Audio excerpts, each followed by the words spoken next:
ಇಂಡಿ ವಿಧಾನಸಭಾ ಕ್ಷೇತ್ರದಲ್ಲಿ state highways 3 ಅದಾವೆ. Total length 111 kilometre. ಇದರ ಗುಡ್ ರೀಚಸ್ ಮೋಟ್ರೇಬಲ್ ಇರೋದು 83 ಕಿಲೋಮೀಟರ್. ಬ್ಯಾಡ್ ರೀಚಸ್ ಸರಿ ಇಲ್ಲದು 28 ಕಿಲೋಮೀಟರ್ ಈಗಾಗಲೇ ಪ್ರಾರಂಭ ಮಾಡಿದ್ದೀವಿ ನಾವು. ಈ MDR ರೋಡ್ಸು ಸಹಿತ 393 ಕಿಲೋಮೀಟರ್. ಗುಡ್ ರೀಚಸ್ ಮೋಟ್ರೇಬಲ್ ಇರೋದು 229. 104 ಕಿಲೋಮೀಟರ್ ಏನು ಡ್ಯಾಮೇಜ್ ರೋಡ್ಸ್ ಅದಾವೆ ಅವು ಎಲ್ಲ ತಗೊಂಡು ಮುಂದಿನ 6 ತಿಂಗಳೊಳಗೆ ಇವೆಲ್ಲ ರಸ್ತೆಗಳನ್ನು ಅಭಿವೃದ್ಧಿಪಡಿಸ್ತಕ್ಕಂಥ ಪ್ರಯತ್ನ ನಾವು ಮಾಡ್ತಾಯಿದ್ದೀವಿ. ಸೊ ಒಂದು ಮಾನವೀಯತೆಯಿಂದ ನಾವೆಲ್ಲ ಕೆಲವು ಸತ್ಯಗಳನ್ನು ಒಪ್ಕೋಬೇಕಾಗ್ತದೆ. ನಮ್ಮಲ್ಲೆಲ್ಲ ಶುಗರ್ ಇಂಡಸ್ಟ್ರಿ ಅದ. ಆಮೇಲೆ ಈ ವರ್ಷ ಅಂತೂ ಕರ್ನಾಟಕದ ಅತಿ ಹೆಚ್ಚು ಮಳೆ ಆಗಿರ್ತಕ್ಕಂಥ ಪ್ರದೇಶದವ್ರು ನಾವು. ಆಸ್ಪಾಟ್ ರೋಡ್ ಎಲ್ಲಿ ಮಳೆ ಹೆಚ್ಚಿಗೆ ಆಗ್ತದೆ ಅಲ್ಲಿ ಡ್ಯಾಮೇಜಸ್ ಆಗ್ತದೆ. ಆ್ಯಕ್ಚುಲಿ ಫ್ಲಡ್ದಾಗ ಫಂಡ್ ಕೊಡಲಿಲ್ಲ ಕೇಂದ್ರ ಸರ್ಕಾರದವ್ರು. ನಾನು ನಿಮ್ಮ ಮುಖಾಂತರ ಕೇಳಬೇಕಾಗ್ತದೆ ರೀ. ನಮ್ಮ ಜಿಲ್ಲಾಡಳಿತ ಸರ್ಕಾರನೂ ಸಹಿತ ಒತ್ತಾಯ ಮಾಡಬೇಕಾಗ್ತದೆ. ಇಷ್ಟು ಪ್ರಮಾಣದಾಗ ಮಳೆ ಆದಾಕರೆ ಮಂಗಳೂರು ಉಡುಪಿಯಾಗಿ ಏನು ಮಳೆ ಆಗಬೇಕಾಯ್ತು ಆ ಪ್ರಮಾಣದ ಮಳೆ ಆಗ್ಯದ ನಮ್ಮ ಜಿಲ್ಲೆಯೊಳಗೆ.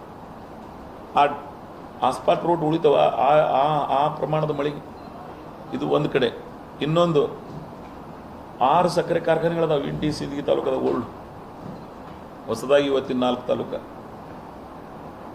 ಇವತ್ತು ಚಟ್ಚಾಣದಾಗ ಇಂಡಿಯನ್ ಶುಗರ್ಸ್, ನಮ್ಮದು ಭೀಮಾಶಂಕರ್ ಸಹಕಾರಿ ಸಕ್ಕರೆ ಕಾರ್ಖಾನೆ, ಹಿರೇಬೇನೂರು ಜ್ಞಾನಯೋಗಿ ಶಿವಕುಮಾರ್ದು ಏನದ ICPL, Jamkhandi sugars, Nath, KPR, Almel ಹತ್ರ ಕಡ್ನಿ ಹತ್ರ, ಇನ್ನೊಂದು ಮನಾಲಿ.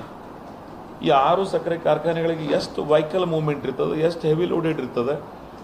ಆಮೇಲೆ ಡಬಲ್ ಟ್ರ್ಯಾಕ್ಟರ್ ಟ್ರ್ಯಾಲೀಸ್ 20, 22, 24 ಟನ್ ಲೋಡ್ ಹಾಕೊಂಡ ವೆಹಿಕಲಲ್ಲಿ ಮೂವ್ಮೆಂಟ್ ಇರ್ತದೆ. ಆ ವೇಟನ್ನು ತಡೆಯುವ ಶಕ್ತಿ ರಸ್ತೆಗಳಿಗೆ ನಮ್ಮಲ್ಲಿ ಏನು PWD ನಮ್ಮದೇನು ರೋಡ್ದು ಕೆಪಾಸಿಟಿ ಇರ್ತದೆ, ಆ ಕೆಪಾಸಿಟಿ ಮೀರಿ ರಸ್ತೆಗಳ ಮೇಲೆ ವೆಹಿಕಲ್ಗೆ ಮೂವ್ಮೆಂಟ್ ಆಗ್ತದೆ. ಸೊ ಇದು ಪರಿಜ್ಞಾನ ಇರಬೇಕಲ್ಲ ನಮಗೆ. ರಸ್ತೆಗಳು ಯಾಕೆ ಹಾಳಾಗ್ತಾವೆ? 2 ವರ್ಷಕ್ಕೊಮ್ಮೆ ಹಾಳಾಗ್ತಾವೆ. ಕೆಲವು ಕಡೆ ಬೇರೆ ಕಡೆ ಈ ಕಬ್ಬಿನ ವೆಹಿಕಲ್ಗಳ ಮೂವ್ಮೆಂಟ್ ಇರಲಾರ್ದಲ್ಲಿ 4-6 ವರ್ಷ ಸಮಸ್ಯೆ ಆಗಂಗಿಲ್ಲ. ಆಮೇಲೆ ಬ್ಲ್ಯಾಕ್ ಕಾಟನ್ ಸಾಯಿಲ್, ಎಲ್ಲಿ ಬ್ಲ್ಯಾಕ್ ಕಾಟನ್ ಸಾಯಿಲ್ ಇರ್ತದೆ ಅಲ್ಲಿ ಬೇಗನೆ ಭಾಳ ರಸ್ತೆಗಳು ಕೆಡ್ತಾ ಇರ್ತವೆ. ಸೊ ಅದಕ್ಕಾಗಿ ಈ ಕಟ್ಟು ವಾಸ್ತವಿಕತೆಗಳನ್ನು ತಿಳ್ಕೊಂಡೇ ನಾವೆಲ್ಲ ಬದುಕಬೇಕಾಗ್ತದೆ. ಇಡೀ ನನ್ನ ಕಾನ್ಸ್ಟಿಟ್ಯೂನ್ಸಿ ಒಳಗೆ more than 43% black cotton soil ಇರ್ತಕ್ಕಂಥ ಗ್ರಾಮಗಳ ಪ್ರದೇಶ ರಸ್ತೆಗಳದಾವೆ. 57 ಕೆಂಪು ಮಣ್ಣಿನ ಏನು ಮಡ್ಡಿ ಅಂತ ಕರಿತೀವಲ್ಲ ಅಲ್ಲಿ ರೋಡ್ ಹಾಳಾಗಿಲ್ಲ ಅಷ್ಟು ಜಲ್ದಿ. ಸೊ ಇವೆಲ್ಲವನ್ನು ಗಮನಿಸಿ ಒಟ್ಟಾರೆ ಇಂಡಿ ವಿಧಾನಸಭಾ ಕ್ಷೇತ್ರದ ರಸ್ತೆಗಳ ಬಗ್ಗೆ ಏನು ಚರ್ಚೆ ಭಾಳ ನಡೀತಿರ್ತದೋ ಅದಕ್ಕಾಗಿ ನಾನು ಇದನ್ನು ಕ್ಲಾರಿಫಿಕೇಷನ್ ನಿಮ್ಮ ಮುಖಾಂತರ ಕೊಡಬೇಕು ಅಂತಕ್ಕಂಥ ವಿಚಾರದಿಂದ ಈ ವಿಷಯಗಳನ್ನು ಇಲ್ಲಿ ಪ್ರಸ್ತಾಪ ಮಾಡಿದ್ದೇನೆ. ಅಂದರೆ ಇಷ್ಟೇ ಇಲ್ಲ ಅನ್ನೋ ಅನೇಕ ವಿಚಾರಗಳದಾವೆ, ನಾನು ಅದನ್ನು ಹೇಳೋಕ್ಕೆ ಹೋಗೋದಿಲ್ಲ. ಇವತ್ತು ಇಂಡಿ ಎಲ್ಲ ವಿಧದಲ್ಲಿ ಇವತ್ತು ಇಂಡಿ ನಗರಸಭೆ, IDA, ಮಾಸ್ಟರ್ ಪ್ಲ್ಯಾನ್, ರೋಡ್ಸ್ ಬೇರೆ ಬೇರೆ ರೀತಿ ಒಳಗೆ ಡೆವಲಪ್ ಮಾಡ್ತಾಯಿದ್ದೀವಿ. ಸೊ ಓವರಾಲ್ ಇಡೀ ಇಂಡಿ ಒಂದು ಮಾಡೆಲ್ ತಾಲೂಕು ಮಾಡ್ಲಿಕ್ಕೆ ಇರಿಗೇಷನ್ದಾಗಲಿ, ಕುಡಿಯುವ ನೀರಿನ ಸಮಸ್ಯೆ ಪರಿಹಾರ ಮಾಡೋದಾಗಲಿ, ರಸ್ತೆಗಳ ಅಭಿವೃದ್ಧಿ ಮಾಡೋದಾಗಲಿ, ಬೇರೆ ಬೇರೆ ಅನೇಕ ಹೊಸ ಇನ್ಸ್ಟಿಟ್ಯೂಷನ್ಗಳಾಗಲಿ, ಎಜುಕೇಷನ್ ಹಬ್ ಆಗಲಿ ಕ್ರಿಯೇಟ್ ಮಾಡ್ತಾಯಿದ್ದೀವಿ. ಸೊ ಇಷ್ಟೆಲ್ಲಕ್ಕೆ ಸಹಾಯ ಮಾಡಿರ್ತಕ್ಕಂಥ ಸನ್ಮಾನ್ಯ ಮುಖ್ಯಮಂತ್ರಿಗಳಾಗಿರ್ತಕ್ಕಂಥ ಸಿದ್ದರಾಮಯ್ಯನವ್ರನ್ನ, ಉಪಮುಖ್ಯಮಂತ್ರಿಗಳಾಗಿರ್ತಕ್ಕಂಥ ಸನ್ಮಾನ್ಯ DK ಶಿವಕುಮಾರ್ ಅವ್ರನ್ನ ಮತ್ತು ಮಂತ್ರಿಮಂಡಲದ ನಮಗೇನು ಸಹಾಯ ಮಾಡಿದಾರ ಆ ಸಚಿವರುಗಳನ್ನು ಮತ್ತು ಅಧಿಕಾರಿಗಳನ್ನು ನಾನು ಈ ಸಂದರ್ಭದಲ್ಲಿ ಅಭಿನಂದಿಸಿ, ಇದೇ ರೀತಿ ಈ ಪ್ರದೇಶದ ಅಭಿವೃದ್ಧಿ ಸರ್ಕಾರ ಮಾಡಲಿ ಅಂತಕ್ಕಂಥ ಮಾತನ್ನು ಹೇಳಿ ಇನ್ನೊಮ್ಮೆ ತಮ್ಮ ಮುಖಾಂತರ ಮಹಾರಾಷ್ಟ್ರಕ್ಕೆ ಭೀಮಾ ನದಿ ಸಮಸ್ಯೆಗಾಗಿ ಒಂದು ಶಾಶ್ವತ ಪರಿಹಾರಕ್ಕಾಗಿ ಒಂದು ಮಹಾರಾಷ್ಟ್ರ ಏನು ನಿಯೋಗ ಶಾರ್ಟ್ಲಿ ಹೋಗೋರಿದ್ದೀವಿ ಅಂತಕ್ಕಂಥ ಮಾತನ್ನು ತಮ್ಗೆ ಹೇಳಿ, ಮತ್ತು ನಾವು ಯಾರು ಏನಾದರೂ ಪ್ರಶ್ನೆಗಳು ಕೇಳೋರಿದ್ದು ಕೇಳಬಹುದು. ನಾನು ಅದ್ರ ಬಗ್ಗೆ ಈಗ ನಿರಾಸಕ್ತಿ ಹೊಂದಿಬಿಟ್ಟು ನಾವು ಬೇರೆ ನಾನು ಇದನ್ನು ನಿಮ್ಗೆ ಲೀಡ್ ಮಾಡೋದು because of drinking water issue. We are in the May almost 2nd week. ನಾನು ಅತಿ ಹೆಚ್ಚು ಸಮಸ್ಯೆದಾಯಕ ಎದುರಿಸ್ತಕ್ಕಂಥ ತಾಲೂಕು ಅಂತೇಳಿ ಪರಿಗಣಿಸ್ತೀನಿ ಕುಡಿಯುವ ನೀರು. ಇಂಡಿ, ಆಳಂದ್ ಅಂಥ ತಾಲೂಕುಗಳು ಕುಡಿಯುವ ನೀರಿಗಾಗಿ ಜನ ತತ್ತರಿಸಿ ಹೋದವರು. ನಾನು ಅದನ್ನು ಪರಿಹಾರ ಮಾಡೋಸ್ಕರ ನಿಮ್ಮ ಮುಖಾಂತರ ಇಲ್ಲಿ ಏನು ನಡೀತಾ ಇದೆ, ಮಹಾರಾಷ್ಟ್ರದವ್ರು ಸಹಾಯ ಮಾಡೋದ್ರ ಬಗ್ಗೆ ಧನ್ಯವಾದ ಹೇಳಬೇಕಾಗ್ತದೆ. ಬೇರೆ ಪಕ್ಷದ ಸರ್ಕಾರಗಳದಾವಿಲ್ಲ, ಅಲ್ಲಿ ಬೇರೆ ಪಕ್ಷದ, ನಾವು ಬೇರೆಯವ್ರಿದ್ದೀವಿ. ಆದರೆ ಸಮನ್ವಯತೆ ಅದೇ. ನೀವು ಮ್ಯಾಚ್ಯೂರ್ಡ್ ಆಗಿ ಎಲ್ಲರೂ ಕೂಡ ಚೆನ್ನಾಗಿ ರಿಲೇಷನ್ ಇಟ್ಕೊಂಡ್ರಿ ಅಂದರೆ ಇವೆಲ್ಲ ಮಾಡ್ಲಿಕ್ಕೆ ಸಾಧ್ಯ ಆಗ್ತದೆ. ನೀವೇ ನೋಡ್ತಿದ್ರಿ ದುಡ್ಕೆಡ್ದಾಗ ಸ್ಟ್ರೈಕ್ ಆಗ್ತಿದ್ದು, ಭೀಮಾ ನದಿ ನೀರು ಬಿಡ್ರಿ ಅಂತೇಳಿ ಎಷ್ಟೋ ವರ್ಷಗಳು. ಸರ್ ಇವತ್ತು ಆ ವಾತಾವರಣ ಇಲ್ಲ. ಬಿಕಾಸ್ ನಾವು ಎಲ್ಲರೂ ಕೂಡಿ ಬಾಳಬೇಕಾಗ್ತದೆ, ಸಾರ್ವಜನಿಕ ಹಿತ ಕಾಪಾಡಬೇಕಾಗ್ತದೆ. ಭಾಷೆಗಳ ಮೇಲೆ ಪ್ರಾಂತಗಳ ರಚನೆ ಆಗಿವೆ. But we are all Indians. ಅದಕ್ಕಾಗಿ ಆ ಕಳಕಳಿ ಇಟ್ಕೊಂಡು ನಾವು ನೀರನ್ನು ಹರಿಸೋದಕ್ಕಾಗಿ ನಾನು ಅಭಿನಂದನೆ ಸಲ್ಲಿಸ್ತಾ ಇದ್ದೀನಿ. ಮತ್ತು ಇದು ಶಾರ್ಟ್ ಟರ್ಮ್, ಲಾಂಗ್ ಟರ್ಮ್ಗಾಗಿ ತಮ್ಮ ಮುಂದೆ ನಾನು ಹೇಳಿ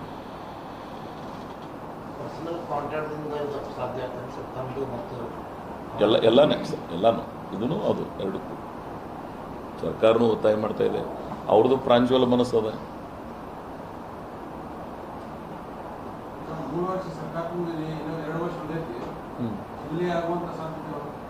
ನಮ್ದು ಮಾಡ್ತಿಕ್ಕಿನ್ನ ಬಿಜಾಪುರ ಜಿಲ್ಲೆ GTTC ಕಾಲೇಜ್ ಬರಬೇಕಾಯ್ತು, ಬರಲಿಲ್ಲ.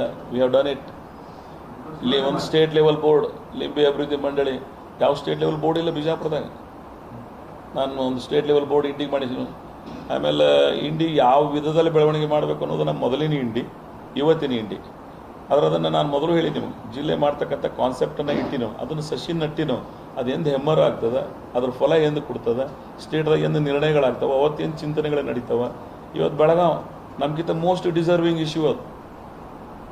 ಅಷ್ಟು ದೊಡ್ಡ ಜಿಲ್ಲೆ ಇವತ್ತಿಗೂ ವಿಭಜನೆ ಆಗಿಲ್ಲ. ಅಲ್ಲಿ ಅನೇಕ ತಾಲೂಕುಗಳು ಬೇಡಿಕೆ ಅದಾವೆ. ಹಂಗೆ ನಮ್ಮಲ್ಲಿ ಅದ. ಕನಸು ಕಾಣೋದ್ರಾಗ ಹಿಂದೆ ಬೀಳಬಾರ್ದು. ನನಗೆ ಹೇಳ್ತೀರಿ ನಿಂಬೆ ಅಭಿವೃದ್ಧಿ ಮಂಡಳಿ ಮಾಡಾಳಿಗೆ ಯಾಕೆ ಮಾಡ್ಲಿಕ್ಕೆ ಹೊಂಟ್ರಿ, ಅದೇ ಅವೆಲ್ಲ ಆಗಲ್ಲ. GI ಟ್ಯಾಗ್ ಪ್ರಯತ್ನ ಮಾಡ್ತಿದ್ದೆ ನಾನು ಚೆನ್ನೈಗೆ ಹೋಗಿ. ಸಿಗ್ತದೆ ಅಂತ ಕೇಳ್ತೀರಿ. ಬಿಜಾಪುರ ಯಾರಿಗೆ GI ಟ್ಯಾಗ್ ಕೃಷಿ ಅನ್ನೋದು? We have done it. Lime board, ಲಿಂಬೆ ಬೆಳೆಗಾರರಿಗೆ ಸ್ಥಾನಮಾನ ಹೆಚ್ಚಿದ ಕೃಷಿನ. ಅಷ್ಟೇ ಅಲ್ಲ, ನಗರಸಭೆ ಆ್ಯಕ್ಚುಲಿ ಸೆನ್ಸಸ್ ಪ್ರಕಾರ ನಗರಸಭೆ ಮಾಡ್ಲಿಕ್ಕೆ ಬರ್ತಿರ್ಲಿಲ್ಲ. ಇನ್ನೂ ಸೆನ್ಸಸ್ ಆಗಿಲ್ಲ. 50,000 ಪಾಪ್ಯುಲೇಷನ್ ಕ್ರಾಸ್ ಆದ ಬಳಿಕ CMC ಮಾಡ್ಲಿಕ್ಕೆ ಬರ್ತಾರೆ. ಬಟ್ ನಾನು ಟೆಕ್ನಿಕಲಿ ಬೇರೆ ವೇ ಹುಡುಕಿ, ನಂದು ಭಟ್ಕಲ್ ಯುಟಿಕಾದ್ರೆ ಇಬ್ಬರು ಕೂಡ ಮಾಡಿಸ್ಕೊಂಡು ನಮ್ಮ ಮೇಲೆ ಒಳ್ಳೆ ಕಡೆ ಬೇರೆ ಕಡೆ ನಗರಸಭೆಗಳು ಅದು ಸ್ಟೇಟ್ದಾಗ. ಸೊ ಆ ವಿಷನ್ ಅದ ನಮಗೆ, ಎಲ್ಲಿ ಯಾವಾಗ ಏನು ಮಾಡಬೇಕು ಅನ್ನೋದನ್ನು. ಮತ್ತು ಸರ್ಕಾರದಾಗ ಯಾರು ಅತ್ಯಂತ ಉನ್ನತ ಸ್ಥಾನದಾಗ ಅವ್ರ ಸಹಾಯನೂ ಅದ ನಮಗೆ. ಸೊ ಆ ಕೆಲಸ ನಾವು ಮಾಡ್ತಾಯಿದ್ದೀವಿ.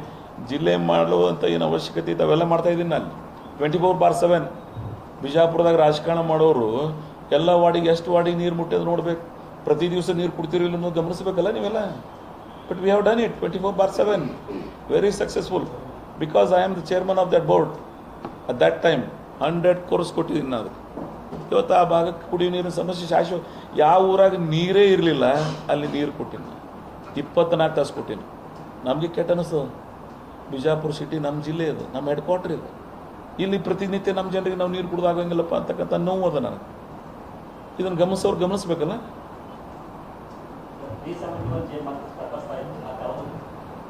ನಾವು ಧ್ವನಿ ಎತ್ತಿದ್ದೀವಿ.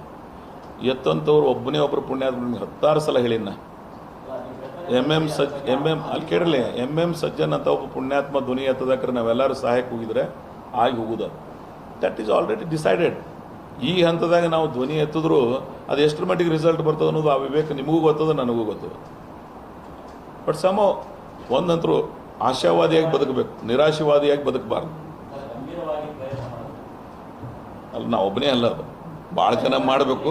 ನಾನು ನನ್ನ ಹಂತದೊಳಗೆ ಎಲ್ಲೆಲ್ಲಿ ವಿಧಾನಸಭೆಗಳಲ್ಲಿ ಸರ್ಕಾರವನ್ನು ಗಮನಿಸಿರ್ತಕ್ಕಂಥ ಅನೇಕ ಪ್ರಯತ್ನಗಳು ಮಾಡಿದ್ವಿ. ಕೇಂದ್ರ ಸರ್ಕಾರಕ್ಕೂ ಹೋಗಿ ಯಾರಿಗೆ ಮನವಿ ಮಾಡ್ಕೋಬೇಕಾಯ್ತು ಅವ್ರಿಗೆ ಮನವಿ ಮಾಡ್ಕೊಬೇಕು. ಆದರೆ ಯಾರು ಮಾಡಬೇಕಾಗ್ಯದ, ಇವತ್ತು ಕೇಂದ್ರ ಸರ್ಕಾರ ಯಾರ್ದದ, ರಾಜ್ಯ ಸರ್ಕಾರ ಯಾರದ, ಯಾರು ಅದನ್ನು ಪರಿಗಣಿಸಬೇಕಾಗಿದೆ, ಯಾರು ಮಾಡಬೇಕಾಗಿದೆ, ಇದನ್ನು ತಿಳ್ಕೊಂಡು ಆ ಸಂಬಂಧಪಟ್ಟವ್ರಿಗೆ ಒಂದಿಷ್ಟು ಪ್ರಶ್ನೆ ಕೇಳಿ ಅವ್ರ ಮುಖಾಂತರ ಒಂದಿಟ್ಟು ಪ್ರಯತ್ನ ಮಾಡಿಸಿದ್ರೆ ಅಂದ್ರೆ ಒಳ್ಳೇದಾಗ್ತದೆ. ಸರ್ಕಾರ ರಚನೆಯಾಗಿ 3 ವರ್ಷ ಆಯಿತು, ಇನ್ನೂ ಸಚಿವ ಸಂಪುಟ ಪುನಾರಚನೆಗೆ ಹೋಗ್ಲಿಕ್ಕಿಲ್ಲ. CM ಲಾಸ್ಟ್ ಏಪ್ರಿಲ್ 24ದಿಂದ ಮೊನ್ನೆ 10ನೇ ತಾರೀಕಿನವರೆಗೆ ಬಂದೆ. ಇಲ್ಲ, ಹೇಳ್ದಲ್ಲ ನಿಮ್ಗೆ 6,000 ಪ್ರತಿನಿತ್ಯ ಕ್ಯಾಲ್ಕುಲೇಟ್ ಮಾಡಿರಲ್ಲ. 24ರಿಂದ 10ನೇ ತಾರೀಕಿನ ತನಕ, ಏಪ್ರಿಲ್ 24ರಿಂದ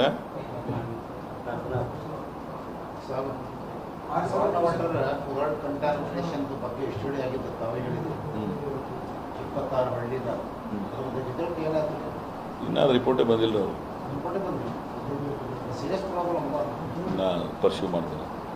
ಸರ್, ಈಗ ಮೋದಿ ಅವರು ತ್ಯಾಗ ಮಾಡಬೇಕು, ವಿದೇಶಕ್ಕೆ ಹೋಗ್ಬಾರ್ದು, ವೆಹಿಕಲ್ ಬಳಸಬೇಕು, 1 ಲಕ್ಷ ಚೆನ್ನಾಗಿ ಖರೀದಿ ಮಾಡಬೇಡ ಅಂತ ಮೋದಿಯವ್ರನ್ನ ಭಾಳ ಸಲ ಬೇರೆ ಬೇರೆ ರೂಪದೊಳಗೆ ನೋಡಿದ್ದೀವಿ ನಾವೆಲ್ಲ. ಕರೋನಾದಾಗೂ ದೀಪ ಹಚ್ಚ್ರಿ ಮುಂದಿನ ಹೇಳ್ಕೊ, ನಿಮಗೆ ಗೊತ್ತು ಅವ್ರು ಏನೇನೋ ಹೇಳಿದ್ರು. ಅವ್ರು ಇಂಥ ವಿಜ್ಞಾನದ ಯುಗದೊಳಗೆ ಇನ್ನೂ ನೀವು ಆ ಕಾಲಕ್ಕೆ ಹೊಂಟಿರಿ ಅಂದರೆ ಈಗ ಯಾಕೆ ಹೇಳ್ಯಾರ ಅಂದರೆ ನನಗೆ ಅಪಹಾಸ್ಯ ಅನ್ನಿಸ್ತದೆ. ಪ್ರಧಾನಮಂತ್ರಿಗಳು ಈ 2 ದಿನದ ಅವ್ರ ಸ್ಟೇಟ್ಮೆಂಟ್ಸನ್ನು ಗಮನಿಸಿದ್ರೆ ಯಾಕೆ ಅವ್ರು ಎಲ್ಲೋ ಒಂದು ಕಡೆ ಇದು ಆಗ್ತಾಯಿದ್ದಾರೆ ಅಂತ. ಯಾಕೆಂದರೆ ಇಲ್ಲಿ ಬಂದು ಮುಖ್ಯಮಂತ್ರಿಗಳ ಕಾದಾಟದ ಬಗ್ಗೆ ಮಾತಾಡ್ತಾರೆ, ಅಧಿಕಾರದ ಬಗ್ಗೆ ಮಾತಾಡ್ತಾರೆ. ಅವ್ರದ್ದು ಅಲ್ಲ ಅದು. ಇಲ್ಲಿ ಅವರೇ ಪಕ್ಷದ ವಿರೋಧ ಪಕ್ಷದ ನಾಯಕರಾದ ಅವರು ಮಾತಾಡಿದ್ರೆ ಶೋಭೆ ಬರ್ತದೆ, ಬೇರೆ ಪಕ್ಷದ ಅಧ್ಯಕ್ಷರು ಮಾತಾಡಿದ್ರೆ ಶೋಭೆ ಬರ್ತದೆ. ಬಿಟ್ಟು ಮೋದಿಯವರು ನಮ್ಮ ಸರ್ಕಾರದ ಬಗ್ಗೆ ಮಾತಾಡೋದಾಗಲಿ ಇಂಥ ವಿವೇಕರಹಿತ, ನಾನು ಹೇಳಬಾರ್ದು, ಅವ್ರ ಸ್ಟೇಚರ್ ಕೀವರ್ಡ್ ಯೂಸ್ ಮಾಡಬಾರ್ದು.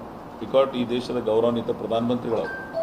ಆದರೆ ಈ ವಿಚಾರಗಳನ್ನು ನಮಗೆಲ್ಲೋ ಒಂದು ಕಡೆ ನಾನು ಅದಕ್ಕೆ ಹೇಳಕ್ಕೆ ಹೋಗಂಗಿಲ್ಲ ಅವ್ರ ಬಗ್ಗೆ. ಬಟ್ ಅವ್ರು ಮಾತನಾಡಬಾರ್ದಾಗಿದೆ. ಇದು ಜನರಿಗೆ ಏನು ಮೆಸೇಜ್ ಹೋಗ್ತದೆ ಅಂತಂದರೆ ಜನರಲ್ಲಿ ಅಭದ್ರತೆ ಕಾಡ್ಲಿಕ್ಕೆ ಸ್ಟಾರ್ಟ್ ಆಗ್ತದೆ. ಆಗಬಾರ್ದು. He was leading 140 crores population. ಇಂಥ ಬೃಹತ್ವಾದಂಥ ದೇಶ ಆಳಂಥವ್ರ ಬಾಯಲ್ಲಿ ಭಾಳ ಮ್ಯಾಚೂರ್ಡ್ ಸ್ಟೇಟ್ಮೆಂಟ್ ಇಡೋದು. ನಾವೆಲ್ಲ ಅವರಿಂದ ಇಂಥ ನಿರೀಕ್ಷೆ ಮಾಡಿರಲಿಲ್ಲ. ದುರಾದೃಷ್ಟಕರ ಅವ್ರಿಗೆ ಹೇಳಿಕೆ. ಷೇರುಪೇಟೆನೂ ಅಲ್ಲಾಡ್ತಾ ಇದೆ ಅವ್ರ ಹೇಳಿಕೆ. ಬರೀ ಒಂದು ಷೇರುಪೇಟೆ ಅಲ್ಲ, ಎಷ್ಟು ಹೃದಯದೊಳಗೆ ಯಾವ ರೀತಿ ಅದ್ರ ಭಾವನೆಗಳನ್ನಾಗಿ ಅನ್ನೋದನ್ನು ನಾವು ನೀವು ಗ್ರಹಿಸ್ಲಿಕ್ಕಾಗ್ಬಾರ್ದು. ಷೇರುಪೇಟೆ ಭಾಳ ಅದ್ರ ಬಿಸ್ನೆಸ್ ಕ್ಲಾಸ್, ಕೆಲವು ಕ್ಲಾಸಿಗೆ ಆಗಿರ್ಬೋದು. ಒಬ್ಬ ಸಾಮಾನ್ಯ ಮನುಷ್ಯಗೂ ಸಹಿತ ಅದು ಮನಸ್ಸಿಗೆ ನೋವು ಆಗ್ತದೆ. ಏನಪ್ಪ ನಾವು ಈ ರೀತಿ ಬದುಕಬೇಕಲ್ಲ ಅಂತೇಳಿ. ಇನ್ನು ಮೋದಿ ಅಂಧ ಭಕ್ತರು ಯಾರೇ ಅದನ್ನು ಒಪ್ಪಬೋದು. ಆದರೆ ಯಾವುದೇ ದೇಶದ ಸಮಗ್ರ ಚಿಂತನೆ ಇರ್ತಕ್ಕಂಥವ್ರು ಯಾರೂ ಒಪ್ಪಂಗಿಲ್ಲ ಆ ವಿಚಾರವನ್ನು. ಸರ್, ಬಂಗಾರ ಖರೀದಿ ಮಾಡ್ತೀವಿ, ಪೆಟ್ರೋಲ್ ಕಡಿಮೆ ಯೂಸ್ ಮಾಡಿ, ಡೀಸೆಲ್ ಕಡಿಮೆ ಯೂಸ್ ಮಾಡಿ, ಗ್ಯಾಸ್ ಕಡಿಮೆ ಯೂಸ್ ಮಾಡಿ, ಆನ್ಲೈನ್ ಕ್ಲಾಸ್ಗಳು ನಡೆಸ್ಕೊಳ್ತಾರೆ. ವರ್ಕ್ ಫ್ರಮ್ ಹೋಮ್ ಇವೆಲ್ಲ ಯಾವಾಗ ಮಾಡ್ತಾರೆ ಗೊತ್ತಾನೆ?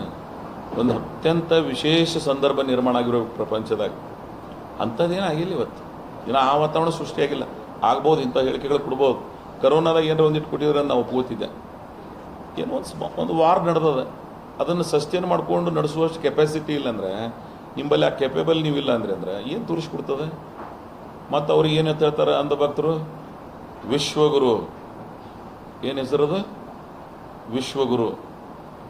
ದೇಶನೇ ಆಳಕ್ಕೆ ಬರಂಗಿಲ್ಲ, ಇವರೆಲ್ಲ ವಿಶ್ವಗುರು ಅಲ್ಕೊಂಡಿದ್ದಾರೆ. ಇವರಿಂದ ಏನು ನಿರೀಕ್ಷೆ ಮಾಡೋದು? ಆದ್ರೆ ಏನು ಅಲ್ಲಕ್ಕಾಗಂಗಿಲ್ಲಲ್ಲ. ದೇಶದಾಗ 22 ಸ್ಟೇಟ್ ಅವ್ರನ್ನೇ ನಡೆದವ. ಆಲ್ ಅಟೋನಮಸ್ ಬಾಡೀಸ್ ಮಿಸ್ಯೂಸ್ ಮಾಡ್ಕೋತಾರೆ. ಅನ್ಡಿಕ್ಲರ್ಡ್ ಎಮರ್ಜೆನ್ಸಿ ಅದು ಈ ದೇಶದಾಗ.